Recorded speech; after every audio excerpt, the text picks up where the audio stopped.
এর পরিচয়ের কথা বলতেছিলাম। আল্লাহ পাক কি কোরআন আমাদের শিখালেন, কোন কোরআন আমাদের শিখিয়েছেন, সেই কোরআনের পরিচিতি আপনাদের সামনে আমি তুলে ধরতেছি।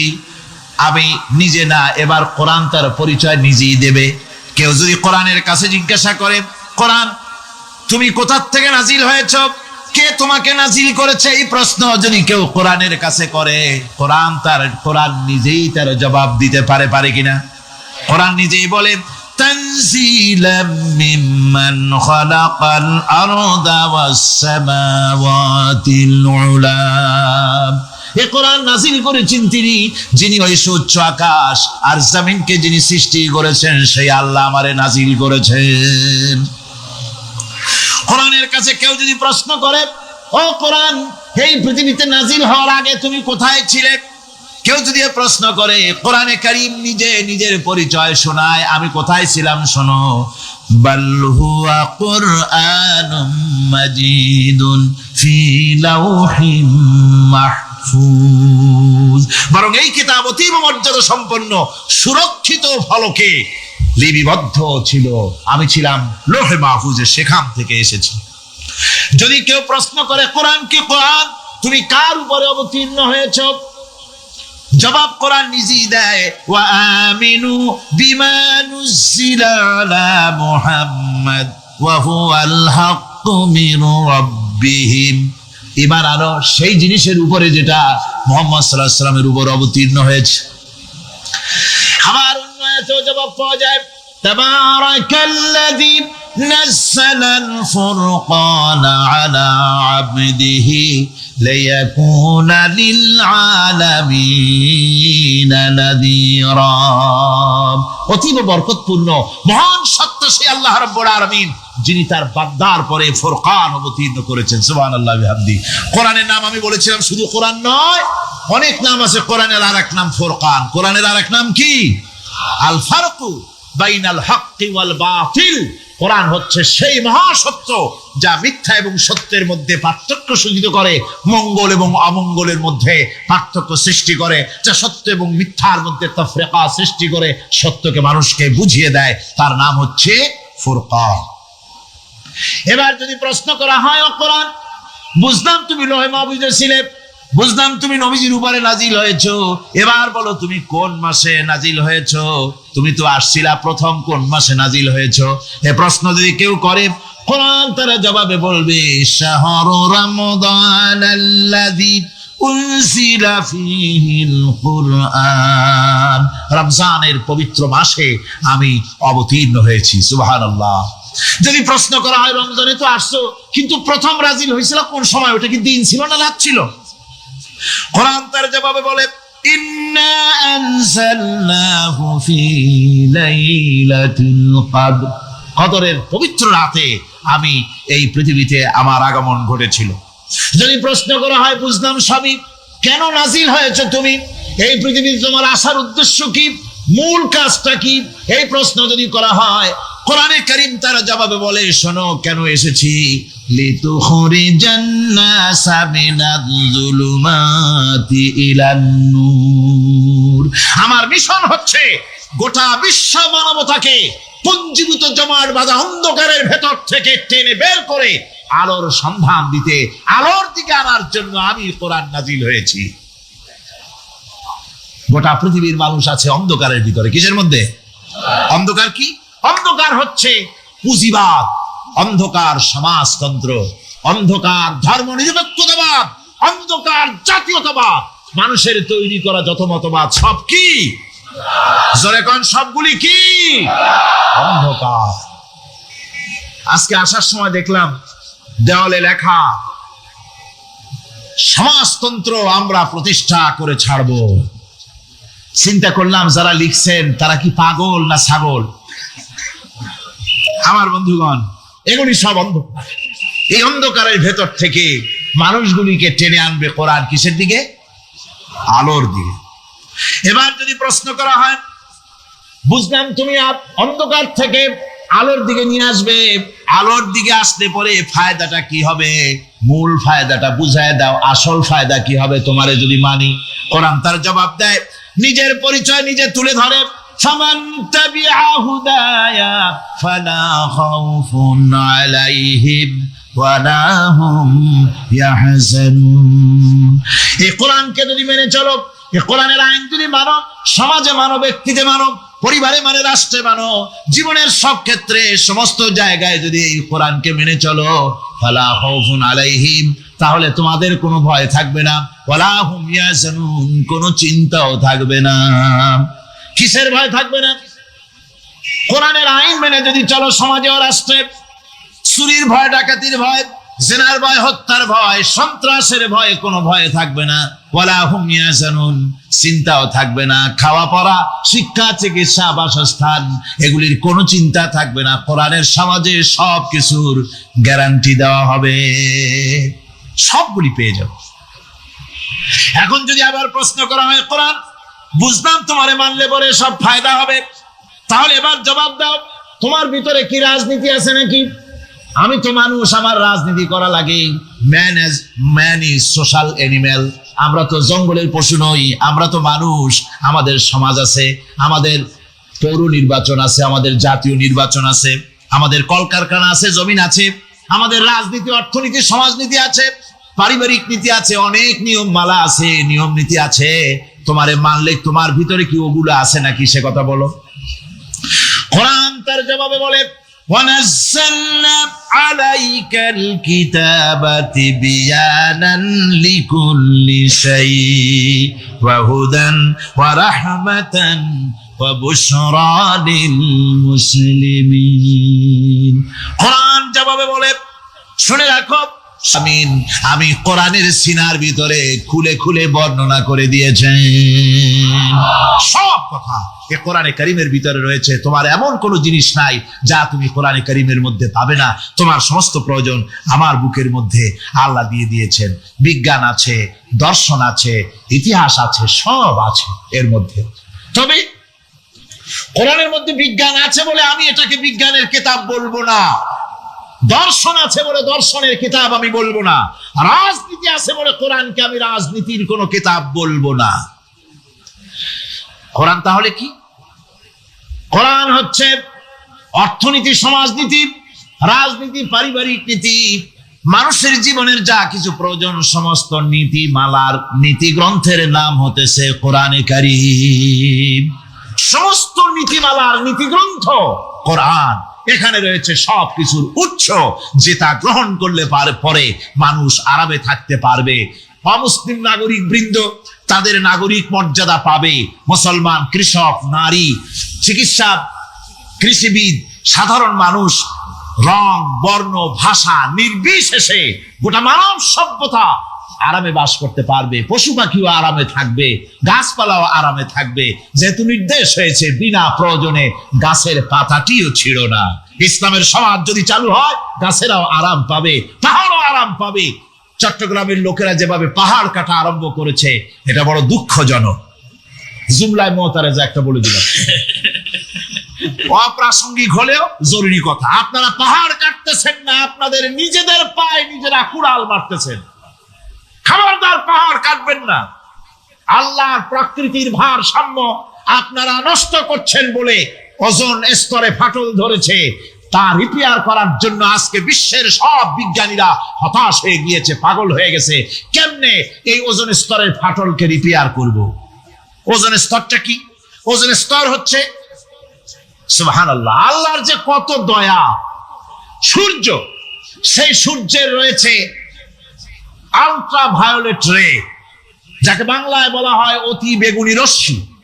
যে রশ্মিস্থ প্রাণী মরে যাবে, কেউ বাঁচবে না, মারাত্মক রশ্মি। সেই রশ্মিটা যাতে সৃষ্টি জগৎকে টাচ করতে না পারে, সেজন্য আল্লাহ পাক একটা ওজোন স্তর তৈরি করেছেন। ওখানে এসে ওটা বাধাপ্রাপ্ত হয়, পৃথিবীর মাটিতে আসে না। যা কিছু পৃথিবীর মানুষের জন্য, পৃথিবীর জন্য কল্যাণকর, সেগুলি সূর্য থেকে আসতে থাকে। সুবহানাল্লাহ ওয়া বিহামদিহি। যেটা ক্ষতিকর, সেটা আল্লাহ পাক আটকায় রাখেন। এখন সেই ওজোন স্তরে ফাটল ধরলো। কেমনে ফাটল ধরলো? ফাটল আপনি আমি ধরাইছি। আপনি বলবেন যেটা কেমন কথা, আমি তো ওইখানে যাই নাই, আমি ফাটল ধরাইলাম কেমনে? ওই যে সেই আপনার প্রাইমারি স্কুলে ভিজিট করতে গিয়েছিলেন ইন্সপেক্টর, তারপরে primary high high school visit করতে গেছে, যায়া জিজ্ঞেস করছে ছেলেরা কি পড়ছো, বলে ইতিহাস। ঠিক আছে, ইতিহাস থেকেই প্রশ্ন করব, বলতো চীনের প্রাচীর কে ভেঙেছে? ছেলেরা জবাব দিচ্ছে, তুমি বলো, তুমি বলো। কেউ বলছে না।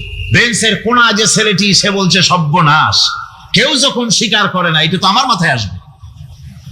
সব শেষ ইন্সপেক্টর তাকে বলছে, তুমি বলো তো কে ভেঙেছে চীনের প্রাচীর? কয় স্যার, গ্রামে আমার দুষ্টমির যথেষ্ট বদনাম আছে, কিন্তু চীনের প্রাচীর ভাঙার মতো দুষ্কর্ম আমি করি নাই। ইন্সপেক্টর খুব রেগে গেলেন, মাস্টারের দিকে তাকালেন, এই বুঝি আপনার ইতিহাস পড়ানো? মাস্টার ইন্সপেক্টরের বিরক্তি ভরা মুখ দেখে বলছেন, স্যার রাগ করবেন না, এসব ছাত্র তো আমার, ওদের অবস্থা তো আমি জানি, আপনি আসছেন ঢাকা থেকে, আপনি জানবেন কি? আমি হলপ করে বলতে পারি আমার ক্লাসের কোন ছাত্র চীনের প্রাচীর ভাঙে নাই।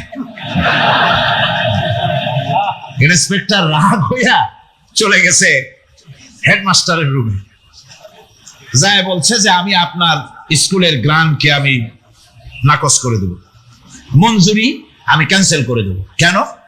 এই অবস্থা।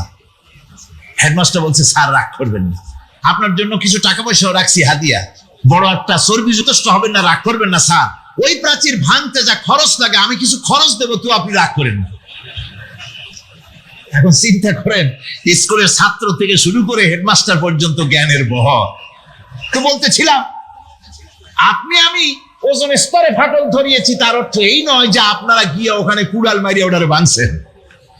তাহলে ওটা কি হয়েছে? কোরআনে কারীমে রব্বুল আলামিন বলেন, ওয়ামা আসাবাকুম মিন মুসিবাতিন ফাবিমা কাসাবাত আইদিকুম ওয়া ইয়াফু আন কাসীর। যত বিপদ তোমাদের উপর আরোপিত হয়, সমস্ত বিপদ তোমাদের দুই হাতের কামাই করা। কে বলছেন? আল্লাহ পাক। ওজন স্তরে ফাটল ধরেছে, এটা বিপদ, বিশ্বের সমস্ত মানব সভ্যতা সৃষ্টি জগতের জন্য বিপদ। এই বিপদের জন্য দায়ী পৃথিবীর মানুষ। কিরকম? সেটা হচ্ছে গাড়ির পেছন থেকে যে কালো ধোঁয়া বের হয়, কল কারখানার চিমনি থেকে যে কালো ধোঁয়া বের হয়, এই কালো ধোঁয়াগুলি, তারপরে সমস্ত কেমিক্যাল উইপেন সেগুলি যে টেস্ট করা হয়, তার রিয়াকশন ইত্যাদি, এই কালো ধোঁয়া এবং সমস্ত মারণাস্ত্রগুলি এক্সপেরিমেন্ট করার সমস্ত এই রিয়াকশনগুলি সবগুলি গিয়ে ওই ওজন স্তরে ফাটল ধরিয়ে দিয়েছে। আস্তে করে পাতলা হয়ে এটা ফেটে গিয়েছে, অতি বেগুনি রশ্মি আসা শুরু করেছে। এটাকে বন্ধ করার জন্য বিজ্ঞানীরা আজ মরিয়া হয়ে গিয়েছে। ইনশাআল্লাহ আল্লাহ পাক তার বিজ্ঞানীদের মানুষের মাথায় বুদ্ধি এনে দিবেন, রিপেয়ারও হয়ে। ভেঙে আমরা ক্ষতি করতেছি, গাছগুলি কেটে আমরা ক্ষতি করতেছি, প্রকৃতির ভারসাম্য নষ্ট করে দিচ্ছি, ফলে সমুদ্রের পানি স্ফীত হচ্ছে, ভূমিকম্প বাড়তেছে, ঘূর্ণিঝড় হচ্ছে, টর্নেডো হচ্ছে, পৃথিবী বিধ্বস্ত হয়ে যাচ্ছে, ক্লাইমেটের পরিবর্তন আসছে। আজ তুমি উপস্থিত ছিলে না, এই ঘটনা ওহীর মাধ্যমে আমি জানালাম। মুসা আলাইহিস সালামকে যখন ফেরাউন দরিয়ার ভিতরে ফেলে দিল, সেই সময় তুমি সিনাই পর্বতের পাশে দাঁড়িয়ে সব দৃশ্য লক্ষ্য করনি, অথচ আমি ওহীর মাধ্যমে সব তোমাকে খুলে খুলে বলে দিয়েছি। আল্লাহ পাক সমস্ত ঘটনাগুলিকে বলে বলে কোরআন শরীফের মধ্যে সব সাজিয়ে দিলেন, বলে দিলেন। তিনি বললেন, ওয়ামা কুনতা বিজানিবিল গারবি ইয কাদাইনা ইলা মুসাল আমরা ওয়ামা কুনতা মিনাশ শাহিদিন। ফিরআউন যে মুসার সঙ্গে যে ব্যবহারটা করলো, এ সময় সেখানে তুমি উপস্থিত ছিলে না, আমি ওহীর মাধ্যমে তোমাকে তা জানিয়েছি। কাযালিকা নাকুসসু আলাইকা মিন আনবাই মা ক্বাদ সাবাকা ওয়া ক্বাদ আতাইনাকা মিন লাদুন্না যিকরা। আল্লাহ পাক বলেন, এভাবে আমি আপনার কাছে অতীত ঘটনাবলী ওহীর মাধ্যমে নিখুঁত ভাবে আপনার সামনে সব বলে দিয়েছি। আমার ভাইয়েরা, এই বিশ্বলোকে ঊর্ধ্ব লোক সম্পর্কে নির্ভুল তথ্য বর্ণনা আল্লাহ পাক করে দিয়েছেন কোরআনের মাধ্যমে। 1665 খ্রিস্টাব্দে স্যার আইজাক নিউটন তিনি আবিষ্কার করলেন মাধ্যাকর্ষণ শক্তিকে। সম্রাট শাহজাহানের সময় এক ফকির ভিক্ষা করে বেড়াতো, 70-80 বছর বয়স হয়ে গিয়েছে। এক লোক বলছে, সারা জীবন তো তোমার ছোটবেলা থেকে ভিক্ষা করতে দেখলাম। সে বলল, মানুষের দেয় তো 2 পয়সা 1 পয়সা, ভিক্ষা ছাড়া করবোটা কি? লোকটি বলল, তোমার একটা পরামর্শ দেই, একদিন সম্রাটের কাছে গিয়ে যে দেখো একবারে যা দেবে খাইয়া কুলাইতে পারবে না। সম্রাট শাহজাহান কোথায় আছে এখন? দেখো গিয়া মসজিদে আছে। লোকটি মসজিদের বাইরে গিয়ে দেখে সম্রাট একা হাত তুলে বসে আছে, চোখ থেকে পানি পড়তেছে দর দর করে, দাড়ি ভিজে জামায় পড়তেছে, বহুক্ষণ দাঁড়িয়ে আছে। এরপরে সম্রাট তার মুনাজাত শেষ করে বেরিয়ে আসছেন। ফকিরের সঙ্গে দেখা, ফকির বলল আসসালামু আলাইকুম, তিনি বললেন ওয়ালাইকুম আসসালাম ওয়া রাহমাতুল্লাহ। ফকির রওনা করেছে। বাদশা বলছে তুমি তো একজন ভিক্ষুক মানুষ বলি মনে হয়, আমার কাছে তো কেউ কিছু না চাইয়া যায় না, তুমি যে কিছু না চেয়েই চলে যাচ্ছ। ভিক্ষুক বলছে জাহাপানা, সত্যি কিছু চাইতে এসেছিলাম আপনার কাছে, কিন্তু আপনার অবস্থা দেখে আমার জ্ঞানের চোখ খুলে গেছে। আমি দেখতে পেলাম আমি যে সম্রাটের কাছে ভিক্ষা চাইতে আসলাম, আমি তো শুধু তাকায় আছি, আমি তো কান্দি না, বরং আমি যার কাছে চাইতে এসেছি তিনি আমার চাইতে আরো নগণ্য ভিক্ষুকের মতো হয়ে কার কাছে যেন হাত পেতে চোখের পানি ফেলে কান্দে। মনে মনে ভাবলাম সম্রাট কান্দে যে সম্রাটের কাছে, ওই আল্লাহ ছাড়া জীবনে কারো কাছে কিছু চাইব না। আল্লাহর কাছে চাওয়ার অভ্যাস করুন, তিনি দিতে পারেন, সবকিছু তার আছে। এই বিশ্বাস মনের ভিতরে জমাতে হবে, তাহলেই সত্যিকারের মুসলমান আমরা হব। আল্লাহ পাক সত্যিকারের গোলাম আমাদেরকে বানাবেন, আমরা বলি আমিন। একটি প্রবাহমান ঝর্ণা আছে, আল্লাহর বান্দারা সেখান থেকে পান করতে পারবে, সেই ঝর্ণা থেকে তৃষ্ণা নিবারণ করবে এবং নিজেদের ইচ্ছে মতো তারা এই ঝর্ণার শাখা প্রশাখা নিজেদের এরিয়া পর্যন্ত নিয়ে যেতে পারবে। এমন একটা ঝর্ণা থাকবে যেখানে আল্লাহর বান্দারা, আল্লাহ পাক বলছেন আইনাই ইয়াশরাবু বিহা ইবাদুল্লাহ, আল্লাহর বান্দারা, আল্লাহর গোলামেরা সেখানে তাদের তৃষ্ণা মিটাবে এমন ঝর্ণা আছে। ওই ঝর্ণার কাছে যাওয়ার দরকার নাই, তাদের ইঙ্গিতে ইচ্ছা অনুযায়ী তাদের ঘরের দরজা পর্যন্ত যেখানে খুশি সেখানের শাখা প্রশাখা প্রবাহিত করে নিতে তারা সক্ষম হবে। মুমিন বান্দার গুনাহবলী বলতে গিয়ে, মুমিন বান্দার গুনাহবলী বর্ণনা করতে গিয়ে আল্লাহ রাব্বুল আলামিন বলেছেন ওয়া ইবাদুর রাহমানিল্লাযীনা ইয়ামশুনা আলাল আরদি হাওনা। রহমানের বান্দা হলো তারা যারা জমিনের উপরে চলাফেরা করার সময় বিনয়ের সাথে চলাফেরা করে, তারা হচ্ছে রহমানের বান্দা। কার বান্দা? রহমানের বান্দা। আদর করে আল্লাহ বলছেন বান্দা, গোলাম। শয়তান নিজে অভিশপ্ত হওয়ার পর এর প্রতিশোধ নেওয়ার জন্য আল্লাহ পাকের দরবারে বলেছিল, আয় আল্লাহ, তোমার যেই বান্দাগুলির কারণে, তোমার যেই বান্দার কারণে আমার ইবাদতগুলি নষ্ট হয়ে গেল, আমি অভিশপ্ত হয়ে গেলাম, ওই বান্দাগুলিকে লোভ দেখিয়ে আমি যেমনে পারি সবগুলিকে আমি গোমরাহ করে দেব, পথভ্রষ্ট করে দেব। আল্লাহ পাকের জবাবে বললেন ইন্না ইবাদি লাইসা লাকা আলাইহিম সুলতান ইল্লা মান ইত্তাবাকা মিনাল গাওয়িন। আমার বান্দাদের উপরে তোমার কোনো কর্তৃত্ব নাই। আমার বান্দা, আদর করে আল্লাহ পাক বলছেন আমার বান্দাদের উপরে তোমার কোনো কর্তৃত্ব নাই। তবে হ্যাঁ, যারা তোমার কথা মান্য করবে তারা অবশ্যই গোমরাহ হয়ে যাবে, পথভ্রষ্ট হয়ে যাবে। ভাইরা আমার, হযরত ঈসা আলাইহিস সালামের ব্যাপারে, হযরত ঈসা আলাইহিস সালামকে খ্রিস্টানেরা তারা বলেছে ওয়াকালাতিন নাসারাল মাসীহু ইবনুল্লাহ, মসিহ হচ্ছে কার ছেলে? নাউযুবিল্লাহ, বলেন সবাই নাউযুবিল্লাহ। তাকে যখন আল্লাহর ছেলে বলা হলো, আল্লাহর পুত্র বলা হলো, রব্বুল আলামিন তার জবাবে বললেন ইন হুয়া ইল্লা আবদুন আনআমনা আলাইহি, তিনি তো একজন বান্দা, তিনি আমার বান্দা ছাড়া আর কিছুই নন, আমি তার প্রতি অনুগ্রহ করেছি। বান্দা, আমার বান্দা। আল্লাহ পাকের বান্দা হওয়ার ব্যাপারে কোন মানুষের লজ্জা থাকার কথা নয়। এমনকি আল্লাহ পাক ঈসা আলাইহিস সালাম সম্পর্কে বলছেন, লা ইয়াস্তানকিফাল মাসীহু আইয়াকুনা আবদান লিল্লাহি ওয়ালাল মালাইকাতুল মুকাররাবুন। মসিহ আল্লাহর বান্দা, তাতে কখনো বিন্দুমাত্র লজ্জা তিনি পোষণ করেন নাই যে আমি আল্লাহর বান্দা, আল্লাহর গোলাম। এটা একটা কথা হইল? এরকম লজ্জা তিনি পোষণ করেনি। এমনকি তার নিকটবর্তী ফেরেশতা যারা, তারাও আল্লাহর বান্দা গোলাম হওয়ার জন্য তাদের ভিতরে কোনো লজ্জা নাই।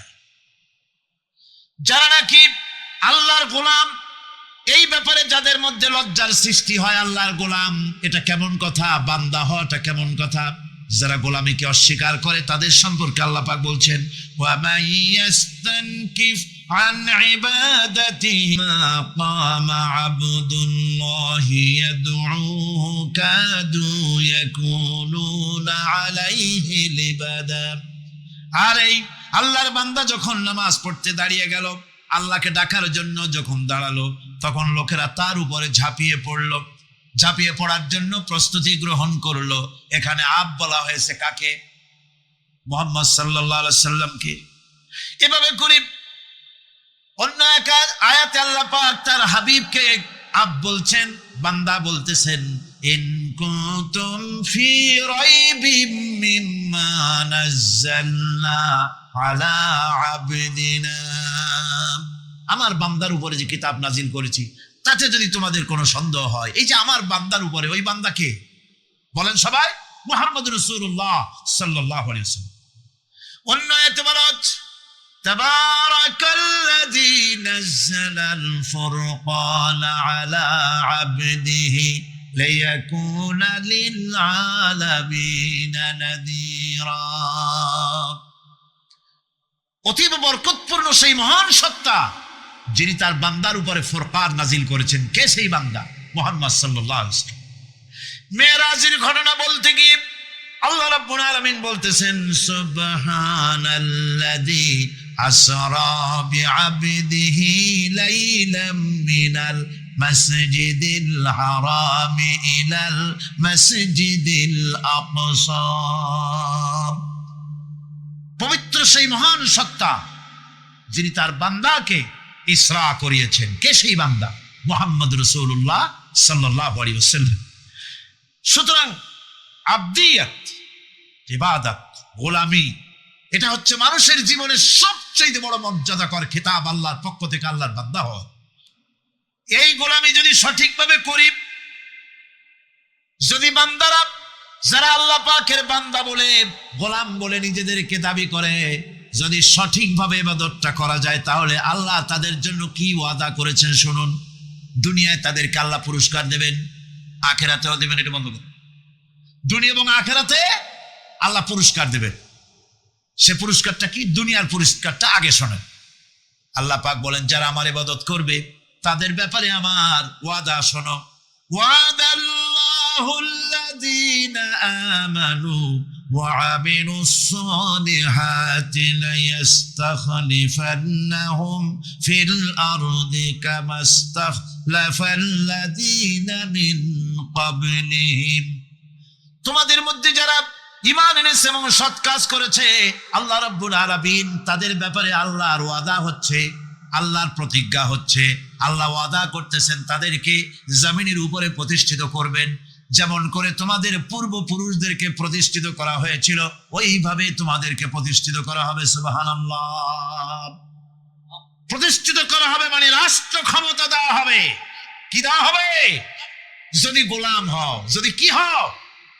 গোলাম।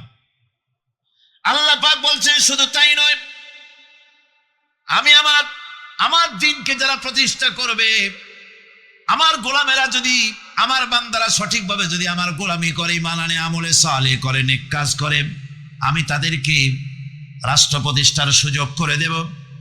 আর তাদের জন্য ভীতির পরিবর্তে, সন্ত্রাসের পরিবর্তে শান্তি কায়েম করে দেব। সুবহানাল্লাহ। وَلَيُمَكِّنَنَّ لَهُمْ دِينَهُمُ الَّذِي ارْتَضَىٰ لَهُمْ وَلَيُبَدِّلَنَّهُمْ مِنْ خَوْفِهِمْ أَمْنًا।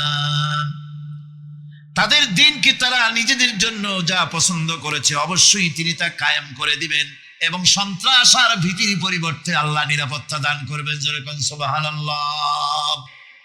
তোমরা ডমিনেটেড হবে না, তোমরা ডমিনেট করবে, গোটা পৃথিবীকে শাসন করবে, শাসিত তোমরা হবে না। আর ভীতির পরিবর্তে নিরাপত্তা তোমরা লাভ করবে। কি করলে?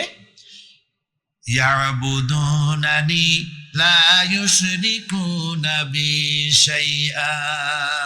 সুতরাং তারা যেন আমার ইবাদত করে এবং আমার সঙ্গে যেন কাউকে শরীক না করে।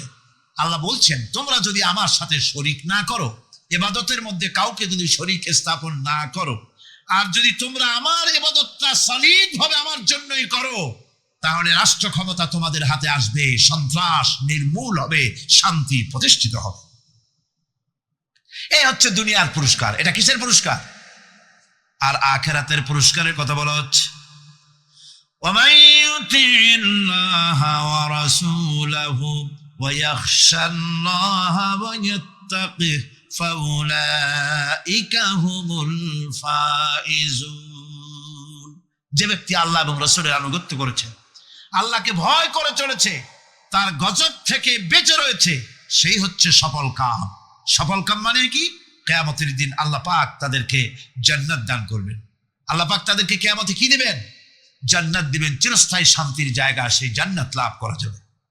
আজ ইবাদতের এই যে গুরুত্বপূর্ণ ইবাদত, এই ইবাদতের ভুল অর্থ সমাজের ভিতরে ছড়িয়ে আছে। সাধারণ মানুষও ভুল করেছে, অসাধারণ মানুষেরাও ইবাদতের ভুল অর্থ করে ভুলের মধ্যে নিমজ্জিত আছে বিরাট সংখ্যক লোকেরা। সাধারণ মুসলমানেরা তারা যে ভুলটা করলো ইবাদতের অর্থ করতে গিয়ে, সেটা হলো এই, সাধারণ লোকেরা মনে করলো কয়েকটা অনুষ্ঠানের নাম হচ্ছে ইবাদত, নামাজ, রোজা, হজ, যাকাত, সাদকা, ফিতরা, এর নাম হলো ইবাদত। তারা আল্লাহ পাকের প্রত্যেকটি আইনের ধারাকে লঙ্ঘন করলো। বছরে একবার রোজা রেখে, বছরে 1 মাস রোজা রেখে মনে করলো ইবাদত শেষ। 5 ওয়াক্ত নামাজ পড়ে মনে করলে ইবাদত শেষ। আমি প্রশ্ন করি, 5 ওয়াক্ত নামাজের নামই যদি হয় ইবাদত, 5 ওয়াক্ত নামাজের নামই ইবাদত, এটাই যদি হয়, তাহলে 5 ওয়াক্ত নামাজ পড়তে সময় লাগে কত? উজু টুজু করে বড় জোর 1-1.5 ঘন্টা সময় লাগে 5 ওয়াক্ত নামাজ পড়তে। তো এর নাম যদি হয় ইবাদত, তার অর্থ কি দাঁড়াবে? অর্থ দাঁড়াবে আপনি 24 ঘন্টার ভিতরে 1 থেকে 1.5 ঘন্টার জন্য আল্লাহর গোলাম, বাকি 22 ঘন্টার জন্য শয়তানের গোলাম হতে কেউ রাজি আছেন? রোজার নামই যদি হয় শুধু ইবাদত, তাহলে তার অর্থ দাঁড়াবে বছরের ভিতরে 1টা মাসের জন্য আপনি আল্লাহর গোলাম, আর 11 মাসের জন্য শয়তানের হক নষ্ট করে, প্রতিবেশীর হক নষ্ট করে, জিন্দা মুর্দা মানুষকে নিজের জন্য শক্তিধর বলে মনে করে, 1 টুকরা রুটির জন্য অথবা 1 ফোঁটা 1 ঘটি পানির জন্য কাফেরের কাছে হাত পেতে দাঁড়ায় থাকে। এই যদি অবস্থা হয়, এটাই যদি হয় ঈমান, আর এটার নামে যদি ইবাদত হয়, তাহলে এই পৃথিবীর মুসলমানের আজ লাঞ্ছিত কেন? আল্লাহর ওয়াদা কি মিথ্যা? নাউযুবিল্লাহি মিন যালিক। আমাদের ইবাদত যদি ঠিক হয়, যদি সত্যিকারের ইবাদত যদি আমরা করে থাকি, তাহলে ক্ষমতায় ঈমানদারেরা নাই কেন? বিশ্ব জুড়ে মুসলমানেরা লাঞ্ছিত কেন? তাহলে বুঝতে হবে ইবাদতের মধ্যে বিরাট গরমিল করে ফেলেছি, ঠিক কিনা? হজ করতেছি, উমরা করতেছে, নামাজ পড়তেছি, মসজিদ মাদ্রাসায় চান্দা দিতেছে, ওই লোকটি আবার ব্যাংকের থেকে সুদের টাকা নিয়ে ব্যবসা চালাইতেছে। ব্যবসা ঠিক রাখার জন্য, ইনকাম ট্যাক্স ফাঁকি দেওয়ার জন্য ব্যবসায়ীরা 2 ধরনের 3 ধরনের খাতা মেনটেন করছে। কথা ঠিক কিনা? মিথ্যা কথা বলছে, ঘুষ দিতেছে, বেশি করে বিদ্যুতের বিল যাতে না আসে সেজন্য যারা বিদ্যুৎ লাইনে আছে তাদেরকে পয়সা দিয়ে ম্যানেজ করতেছে, ঠিক কিনা? আমি পার্লামেন্টে বলেছি বিদ্যুৎ বাইরের থেকে আনতে হবে না, ঘুরে ঘুরে আবার বিদ্যুতের কথা আসে। বিদ্যুৎ আনা লাগবে না, কারণ আমার দেশে চাহিদা হচ্ছে 2500 মেগাওয়াট, সেখানে 1800 মেগাওয়াট আমাদের আছে। আরেকদিকে 4টা বিদ্যুৎ প্রকল্প বন্ধ হয়ে আছে। ওই 4টি বন্ধ হওয়া প্রকল্প যদি চালু করা যায় তাহলে 2900 মেগাওয়াট বিদ্যুৎ উৎপাদিত হতে পারে বলে বিশেষজ্ঞরা বলেছেন। তাহলে আমাদের উদ্বৃত্ত 400 মেগাওয়াট থেকে যাবে। চিন্তা করেন, আল্লাহ পাক নিজে, আল্লাহ তাআলা তিনি নিজে প্রশ্ন করবেন এবং পাপগুলি দেখাই দেবেন, এই সব পাপ করছো। মানুষ, আল্লাহর বান্দা ভয় চোটে কলিজা গলা দিয়ে বেরিয়ে যেতে থাকবে, বেরিয়ে যেতে চাইবে, তার বাষ্পরুদ্ধ হয়ে আসবে, বলতে থাকবে, আল্লাহ আমি করে ফেলেছি, আমি মাপ চাই, তোমার কাছে ক্ষমা ভিক্ষা চাই। আল্লাহ রাব্বুল আলামিন বান্দার কাকুতি বিরতির দিকে লক্ষ্য করে বলবেন, বান্দারে আমি তোকে ক্ষমা করে দিলাম। এটাই হলো হিসাব, সহজ হিসাব। এই সহজ হিসাব কার কিসমতে আছে, কার কিসমতে নাই, আমরা কেউ জানি না। এই দুনিয়াটাকে আল্লাহ পাক বানাইছিলেন পরীক্ষা নেওয়ার জন্য। কি জন্যে?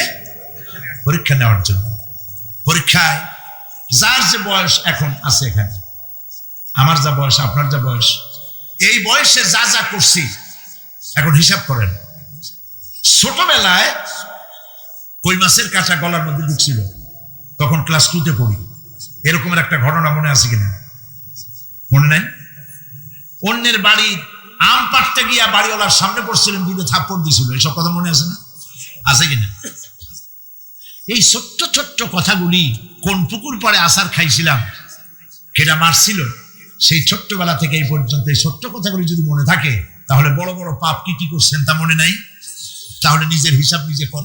কিয়ামতে আল্লাহ পাক আমলনামা হাতে দিবেন, বলবেন পড়ো, ইকরা কিতাবাক, পড়ো তোমার আমলনামা। তুমি তোমার হিসাবের জন্য আজকে তুমি নিজেই যথেষ্ট। পড়ে দেখো কি করছো। ইন্না লিল্লাহি ওয়া ইন্না ইলাইহি রাজিউন। আমরা বলি আমি, ঘুমের জন্য মানুষ ঘুমাইতে না পারলে পাগল হয়ে যায়। কি বিরাট নিয়ামত এই ঘুম আল্লাহ পাক মানুষকে দিয়েছে। আমার বন্ধুগণ, এভাবে করে আল্লাহ রাব্বুল আলামিন মানুষের একঘেয়েমি দূর করার জন্য সকাল করেছেন, দুপুর করেছেন, বিকেল করেছেন, সন্ধ্যা করেছেন, রাত করেছেন, ঘুমাবার ব্যবস্থা করেছেন, কামাই রুজির ব্যবস্থা করে দিয়েছেন, রুজি রোজগার করার ব্যবস্থা করেছেন। সবকিছু তিনি রহমান বলে, তিনি দয়াবান বলে মানুষের সব প্রয়োজন আল্লাহ পাক মিটিয়ে দিয়েছেন। আল্লাহ সুবহানাহু ওয়া তাআলা তিনি বলছেন, আমার রহমতে পৃথিবীর মাটি থেকে তোমাদের ফসল উৎপাদিত হয়। তোমরা দেখো, আফারাআইতুম মা তাহরুসুন আনতুম তাজরাউনাহু আম নাহনুজ যারিউন। জমিন থেকে ফসলকে উদ্গত করে, উদ্ভিদকে কে গজায়? তুমি গজাও না, আমি গজাই। আল্লাহ পাক বলেন, সমস্ত উদ্ভিদগুলি আমি তোমাদের জন্য গজায় দেই, উঠায় দেই। এরপরে যখন আঘাত করবে আর বলবে, আরে মাহরুম হয়ে গেলাম, বঞ্চিত হয়ে গেলাম, আল্লাহ যদি ইচ্ছে করেন তাহলে ফসলগুলিকে আল্লাহ পাক তুষে পরিণত করে দিতে পারেন না, সিটায় পরিণত করে দিতে পারেন না? অবশ্যই। সেই জন্য আল্লাহ পাক বলছেন, যেগুলি সব আমার ক্ষমতা, আমি আপন নিয়ামতে, আপন বরকতে, রহমান নামের কারণে আমি তোমাদের সব আমি গুছিয়ে দিচ্ছি। আল্লাহ পাক ফসলের জন্য, আপনার জমিনের ফসলের জন্য আল্লাহ পাক বিনা পয়সায় সারের ব্যবস্থা করে দিয়েছেন। জোরে কোন সুবহানাল্লাহ। সেই সারটা হচ্ছে কি? ওয়ামিন আয়াতিহি আইয়ুরিকুমুল বারকা খাউফান ওয়া তামাআম ওয়া ইউনাজ্জিলু মিনাস সামাই মা। আল্লাহ পাক বলেন, আমি আমার নিদর্শনাবলীর ভিতরে এটা হচ্ছে নিদর্শন, যে আকাশে বিদ্যুৎ চমকায়, মেঘের গর্জন আর বিদ্যুতের চমক, এই সবগুলি আমার নিদর্শন। বৃষ্টির পানির সাথে এগুলি এসে জমিনের ফসলকে বৃদ্ধি করে দেয়। জোরে বলেন সুবহানাল্লাহ। কৃষিবিদরা বলেছেন, যে বছর আকাশে যত বেশি বিদ্যুৎ চমকায়, সে বছর জমিনের ফসল তত বেশি বৃদ্ধি পায়। বিনা পয়সায় এ ধরনের আল্লাহ পাক ব্যবস্থা করে দিচ্ছেন। এরকম দরিয়ার মাছ, গোশত, তরি তরকারি, ফল, মৌসুম উপযোগী যা কিছু প্রয়োজন, এসব কে দিচ্ছেন? বলেন না কে দিচ্ছেন? ওয়ামা মিন দাব্বাতিন ফিল আরদি ইল্লা আলাল্লাহি রিজকুহা। এই পৃথিবীর মুখে এমন কোন বিচরণশীল জীব নাই যে জীবের রিজকের দায়িত্ব আল্লাহ পাক নিজ হাতে গ্রহণ করেন নাই। এবার দেখেন আল্লাহ পাক আরো বলছেন, وَكَأَيِّن مِّن دَابَّةٍ لَّا تَحْمِلُ رِزْقَهَا اللَّهُ يَرْزُقُهَا وَإِيَّاكُمْ। বহুত প্রাণী এমন আছে যে প্রাণীরা রিজিককে সঞ্চয় করে না। আমাদের রিস্ক তো সঞ্চয় করা আছে, আমাদের ব্যাংকে টাকা আছে, গোলায় ধান আছে, চাউল আছে, আছে কিনা? কম থাকুক বেশি থাকুক আছে তো। কিন্তু পৃথিবীতে এমন বহু প্রাণী আছে যাদের কোনো সঞ্চয় নাই। এই ধরনের অসংখ্য প্রাণীকে আল্লাহ রাব্বুল আলামিন বলেন, এই ধরনের অসংখ্য প্রাণীকে আমি আল্লাহ রাব্বুল আলামিন তাদের খেতে দেই। সকালবেলায় খালি পেট নিয়ে সমস্ত প্রাণীগুলি ঘর থেকে বেরিয়ে যায়, পানি থেকে, গর্ত থেকে, জঙ্গল থেকে সব বেরিয়ে গেল ক্ষুধার্ত পেটে।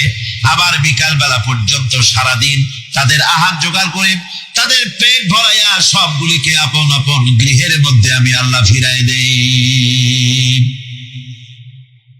সেই জন্য আল্লাহ পাক বলছেন, ইয়া আইয়ুহান নাসু যকুরু নি'মাতাল্লাহি আলাইকুম হাল মিন খালিকিন গায়রুল্লাহ يرزقكم من السماء والأرض لا إله إلا هو فأنا تؤفكون। হে মানব সকল, স্মরণ করো আল্লাহ পাকের সেই নিয়ামতের কথা, যে নিয়ামত ওই আল্লাহ ছাড়া কে আছে? তোমাকে আকাশ থেকে রিজকের ব্যবস্থা করেন, যিনি তোমাকে খাওয়ার দাওয়ার ব্যবস্থা করেন, তিনি ছাড়া কেউ নাই এই পৃথিবীর বুকে, আকাশ এবং জমিনে। তিনি এক এবং একক। ওয়া ইলাহুকুম ইলাহু ওয়াহিদ লা ইলাহা ইল্লা হুয়ার রাহমানুর রহিম। তিনি হচ্ছেন তোমাদের ইলাহ, তিনি এক, তিনি একক। সুতরাং তিনি হচ্ছেন পরম দাতা এবং বিশেষ নিয়ামত যিনি দেন, পরম দাতা এবং দয়ালু।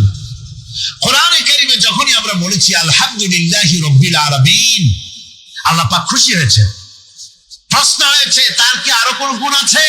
জবাবে বলেছি আর রহমানির রহিম, তিনি পরম দাতা, তিনি দয়ালু। সুবহানাল্লাহ, তিনি রহিম। পরকালে কিয়ামতের ভয়াবহ দিনে বান্দার জন্য তিনি রহিম হবেন। দুনিয়ায় বাড়িত উন্মুক্ত হস্তে সকলকে দিচ্ছেন, আর কিয়ামতের দিন আল্লাহ পাক রহিম হবেন তার বান্দাদের জন্য। কোরআন বলছে তিনি হচ্ছেন রহমত, মানুষের জন্য তিনি রহমত দেন। তার দয়া অফুরন্ত, এত দয়া যে তিনি যদি প্রত্যেক কথায় কথায় আমাদেরকে শাস্তি দিতেন তাহলে আমাদের বাঁচার কোনো পথ ছিল না, ঠিক কিনা? কোরআনে কারীমে আল্লাহ পাক বলেছেন, ওয়া আসাবাকুম মিন মুসিবাতিন ফাবিমা কাসাবাত আইদিকুম ওয়া ইয়াফু আন কাসীর। তোমাদের উপরে যত বিপদ আসে, সমস্ত বিপদগুলি তোমাদের হাতের কামাই করা, নিজেদের রোজগার করা, তোমাদের নিজের হাতের কামাই করা। ওই হাতের কামাই করার কারণে সেগুলির জন্য যে আযাব হওয়া উচিত ছিল আমি অনেকগুলি ক্ষমা করে দেই, সব তোমাদের হাতের কামাইয়ের জন্যই বিপদ হয়, আর অনেকগুলি তো আমি ক্ষমা করে দেই। কথায় কথায় যদি প্রত্যেকটা ব্যাপারেই শাস্তি দিতাম তাহলে পৃথিবীতে শ্বাস ফেলার সময় তোমরা পেতে না। আর কেউ বলে না যে কাছে আয় ক্ষমা করে দেই। ইমাম রাজি রাহমাতুল্লাহ আলাইহি বলেন, বুজুর্গ ব্যক্তি চিৎকার মেরে বললেন, আল্লাহু আকবার, আমি কিন্তু এই বড় বিক্রেতার ঘোষণার মধ্য দিয়ে সূরা ওয়াল আসরের তাফসীর আমি বুঝে ফেলেছি। তার মানে হলো বড় বিক্রেতা যেভাবে বলতেছে সেই ব্যক্তির উপরে রহম করো যার পুঁজি গলে যায়। আমারও তো একটা পুঁজি আছে, ওই পুঁজির নাম হায়াত। প্রতি মুহূর্তে আমার পুঁজি তো গলে যেতেছে, আমার পুঁজি তো গলে যায়, প্রতি মুহূর্তে কমে যেতেছে। আহারে, এই পুঁজি যে গলে গেল, ধরে রাখতে পারলাম না, এই জন্য কিছুই তো করতে পারি নাই। সূরা আল আসরের ভিতরে মানুষের আয়ুষ্কাল দেওয়া হয়েছে বরফ গলে যাওয়ার মতো দ্রুত সে আয়ু কমে যাচ্ছে। একে যদি নষ্ট করে ফেলা হয়, ভুল কাজে ব্যয় করা হয়, সেটাই হচ্ছে মানুষের মূল ক্ষতি। মানুষের মূল ক্ষতি। ব্যবসায় ক্ষতিগ্রস্ত হয়েছে, এটা মূল ক্ষতি নয়। স্বাস্থ্য হারাইছে, মূল ক্ষতি নয়। রাজনীতিতে ব্যর্থ হয়েছে, মূল ক্ষতি নয়। জীবনে মন্ত্রিত্ব হারাইছে, মূল ক্ষতি নয়। মূল ক্ষতি প্রতি মুহূর্তে সময় নষ্ট হচ্ছে, এটাই মূল ক্ষতি। ভাইরা, কিয়ামতের দিন জান্নাতীদের কোনো দুঃখ থাকবে না, সকলের দুঃখ থাকবে। জান্নাতীদের কোনো দুঃখ থাকবে নাকি? থাকবে, থাকবে। জান্নাতীদের মনের মধ্যে একটা দুঃখই থাকবে। ভালো করে শুনুন, জান্নাতীদের মনের মধ্যে একটা দুঃখই হবে। তারা মনে মনে চিন্তা করবে, আফসোস করবে না, হারে যদি দুনিয়ায় বসে অমুক সময় বাসে বসেছিলাম, আজে বাজে চিন্তা করেছি, বাড়ির ড্রয়িং রুমে একা একা বসে বসে আজে বাজে চিন্তা করেছি, অমুক অমুক সময় খেলাধুলায় কাটাইছি।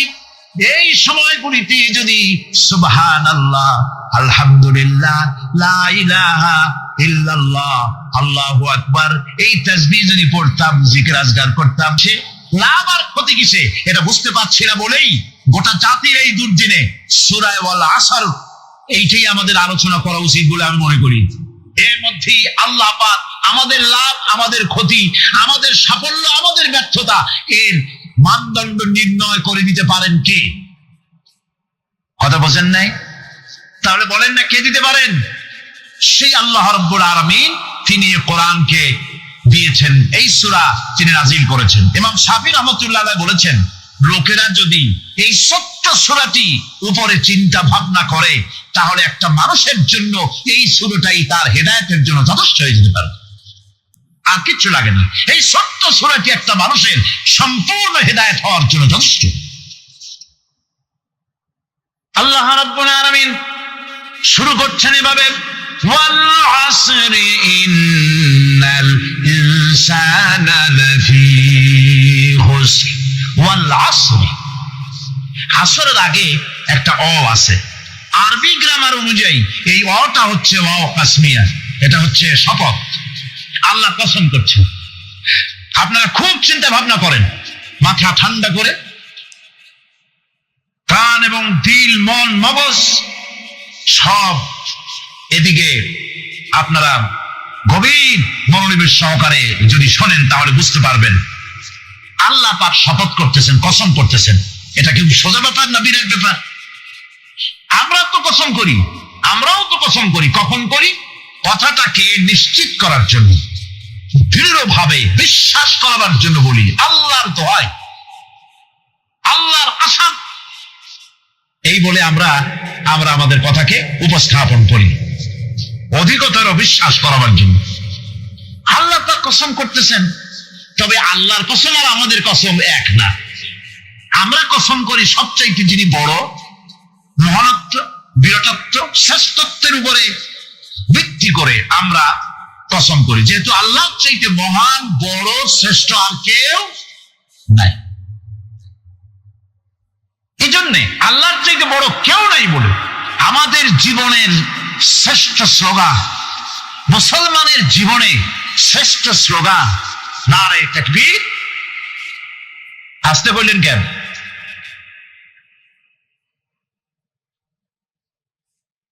আল্লাহ হচ্ছেন বড়, তার থেকে বড় কেউ নেই।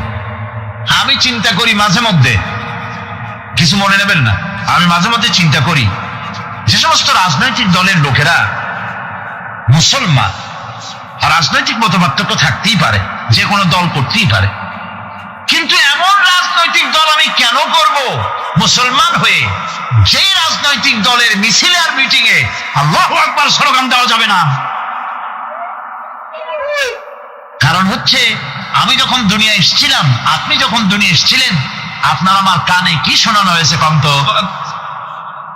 আজান শোনানো হয়েছে। দুনিয়ায় এসে আমি প্রথম কি শুনেছি? আল্লাহু আকবার, এটাই শুনেছি। আজানের প্রথম শব্দ কি? নামাজের প্রথম শব্দ কি? ইকামতের প্রথম শব্দ কি? জানাজা, জীবনের শেষ নামাজ, এটার প্রথম শব্দ কি? এটা শেষ শব্দ কি? তাহলে এর সিগনিফিকেন্সটা কি? এর অর্থটা হচ্ছে আমার জন্ম থেকে মৃত্যু পর্যন্ত জীবনের সকল ক্ষেত্রে আমাকে বলতে হবে, স্বীকার করতে হবে, মানতে হবে, নিতান্ত গোলামের মতো মানতে হবে আল্লাহু আকবার। আল্লাহর চাইতে শ্রেষ্ঠ কেউ। আমরা কসম করি যেহেতু আল্লাহ বড়, তার বিরাটত্বের উপরে নির্ভর করে আমরা কসম করি, কিন্তু আল্লাহর চাইতে বড় তো কেউ নাই। উনি কসম যখন করবেন, উনি করবেন কিসের কসম? আমাদের কসম আর আল্লাহর কসম এক নয়। রব্বুল আলামিন যখন কসম করেন, তিনি তার কাছে বড়, তার চাইতে বড় কেউ নাই, শ্রেষ্ঠ কেউ নাই, মহান কেউ নাই। সেজন্য তিনি যে কসম করেন, যে কথা বলতে চান, ওই কথার সাথে, ওই বিষয়ের সাথে যার সম্পর্ক, যার সাযুজ্য আছে, সম্পৃক্ততা আছে, সিমিলারিটি আছে, তার কসম আল্লাহ পাক করেন। যেহেতু এখানে আল্লাহ রাব্বুল আলামিন মানুষের সফলতা, ব্যর্থতা, মানুষের লাভ আর ক্ষতির কথা বলবেন, সেজন্য আল্লাহ পাক মানুষের জীবনের সাথে, মানুষের সম্পর্ক রয়েছে, তার জীবনের, মানুষের সাথে সম্পর্ক রয়েছে সময়ের, মানুষের সঙ্গে সম্পর্ক রয়েছে ইতিহাসের।